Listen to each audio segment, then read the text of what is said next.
accomplished. Sometimes you got to be able to ride the bus before you can drive it, Malcolm. But don't think we're not planning to own the whole bus line one day. And Malcolm, don't ever mistake nonviolence for non-action. You do a disservice to those who have been beaten so that you might have the freedom to question their courage. I've never questioned their courage, just their judgment. And I'm beginning to question mine for coming here tonight. Well, that can be very easily remedied, Doctor. The same stairs that brought you here will lead you away. On that, we can at least agree. Yes. Yes, we can. Rashad! Rashad! Get a driver. Dr. King wishes to leave. It will be my pleasure. Have a safe trip home. I shall. Thanks very much for the lecture on unity. You're welcome. But before you go, know this. My faith teaches me not to embarrass even my own enemies. I let you beat me that second time in arm wrestling. My faith teaches me to show mercy, especially to my enemies. I let you beat me the first time. It seemed the Christian thing to do. You forgot your lunch.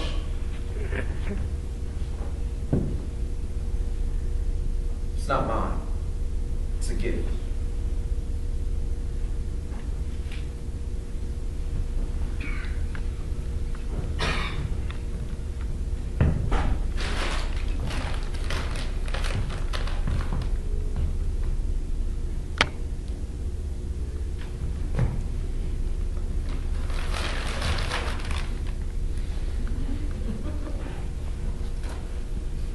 Is this what you brought me for protection?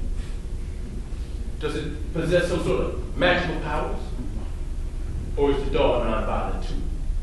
It's not for you. It's for your daughter. My family was at home watching television when the news bulletin about the bombing appeared. They showed the film report about the damage to your home. You were standing on the front lawn holding one of your daughters. Atala. She wondered if everything in the house had been destroyed. When she learned that I was coming to see you tonight, she thought Atala could use a friend. That is her favorite dog. She loves it very much. If it has any magical powers, I suppose it's because of that. What's her name? I know that she has one. I met your daughter. Yolanda. How old is she? 9. Atala's 6. She'll love this. Thank you, daughter. Thank you, Yolanda, for both of us. Mark, you've been to the mountaintop. If you have a moment, I'd like to share mine with you. That could be my gift to you. Well, I can hardly refuse an offer such as that.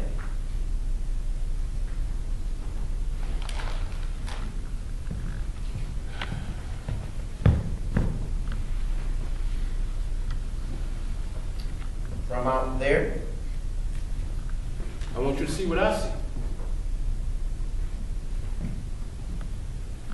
from the balcony. What's the matter, Reverend? I've never been partial to heights. You're afraid of high places, Mark. I never said I was afraid. Just said I've never been partial. Don't that beat on you?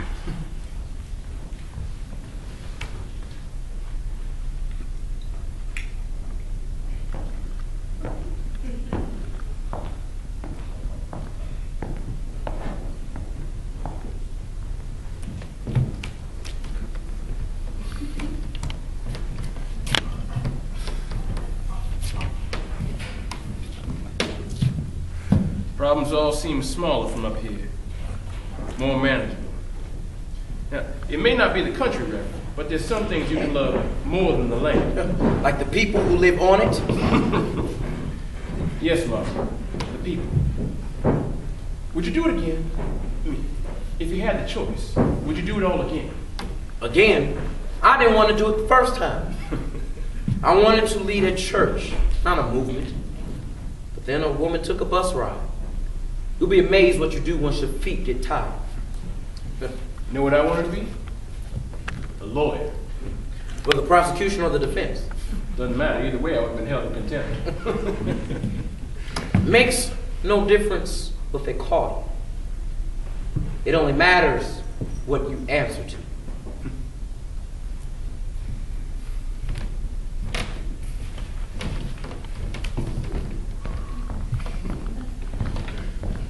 You know, it's ironic. You tried so hard to get white folks to stop hating us. And I tried so hard to get us to stop hating ourselves. We'll probably both be killed by those we tried so hard to teach. Why did you really want to see me tonight, Malcolm? I don't know. Suppose I wanted to see whether you come or not. Another test. No, another chance.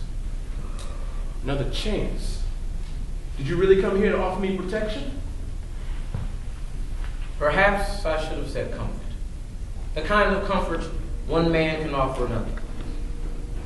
Do you think we'll be remembered as men and only men? No. And we can't afford to let them know that that's all we are. At least not for a while. You ever wonder what type of men we would have been? Had we been born in another time, a time where race didn't matter, where injustice was just a part of a history lesson? I imagine we would have been quite dull. But we would have grown very old. The dull have a way of outliving the rest of us. Perhaps that's their greatest punishment. Punishment.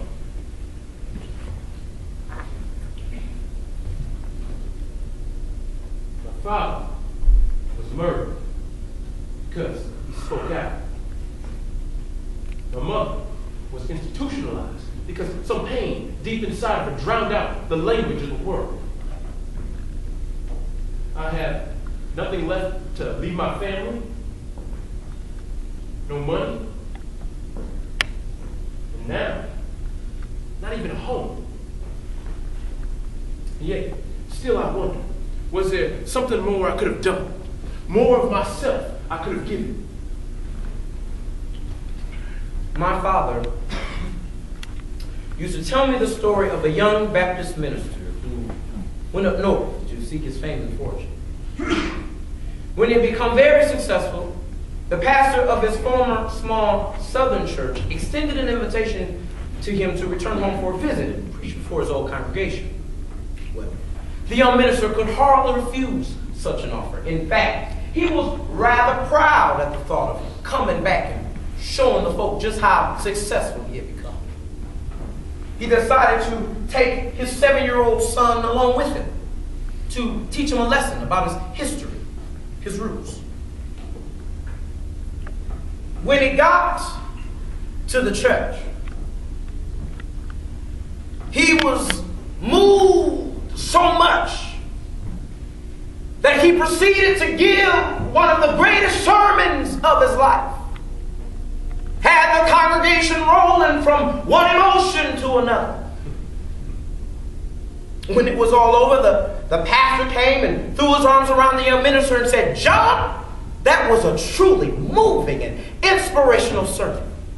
I wish we could give you some kind of honorarium, but as you know, our church hasn't been doing quite so well." John just waved the pastor off and said it was pain enough to simply return home for a visit. On his way out of the church, John and his son passed by the church collection box. John stopped, pulled out a crisp, new $10 bill, placed it in the collection box, and he and his son then proceeded out of the church to the parking lot.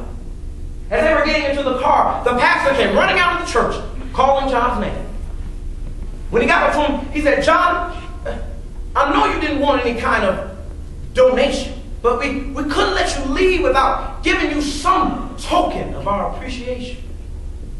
He handed John a crisp, new $10 bill, which John promptly recognized as the one he had just placed in the box a few moments before.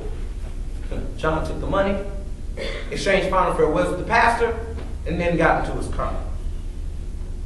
After a few moments, John looked at his son, smiling proudly and confidently, and said, "Son, I hope this teaches you a lesson." His son said, "Yes, Dad, it has. If you would have given more, you would have gotten more." We all have to give more. More than we ever thought we needed to. But even then, sometimes it's still not enough. We may both give our lives for this thing we call freedom. You know that, don't you?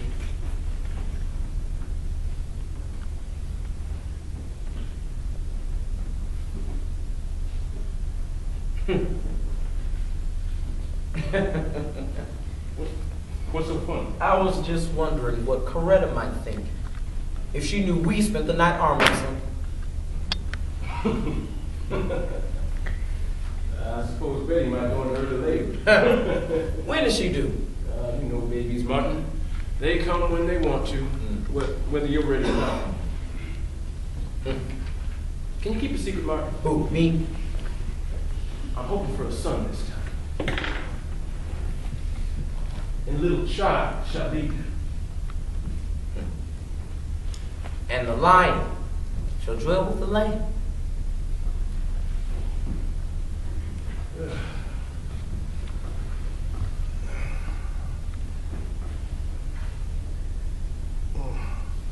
What are you doing? I suppose we ought to declare a winner. Yes, I suppose we should. If there can't be a truce, there at least ought to be a winner.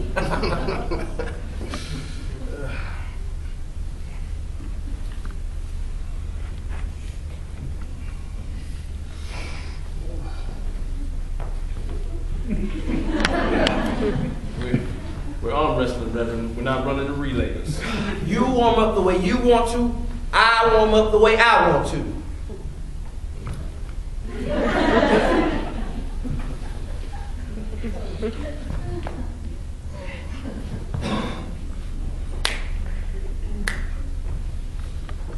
Now, go easy on me. I am older. Public always seems to think of you as younger. They associate militancy with youthfulness. That's odd. That's a rather old idea. This idea is always odd. Now, just so you know, whoever wins in here won't necessarily be the winner outside. Well, if I thought that, I would have invited you here a long time ago. Beware, Doctor. The old man's taking charge. Oh, he didn't leave me here just to have me turn around now. Quoting scripture won't help you. Oh, it can't hurt. You should fight this hard when some sheriff's trying to put a knot upside your head. You think it's so easy? You ought to try sometime. How long you think we can keep this up? What? I said how long? Not long. How long? I'm willing to call it a drop. You are. Okay, you stop first. I'm from the country, Malcolm, but give me some credit. Okay. I'll count to 3. Are you going to do all the counting? All right, well, alternate. Does that seem to approval? They told me in school that 3 was an odd number.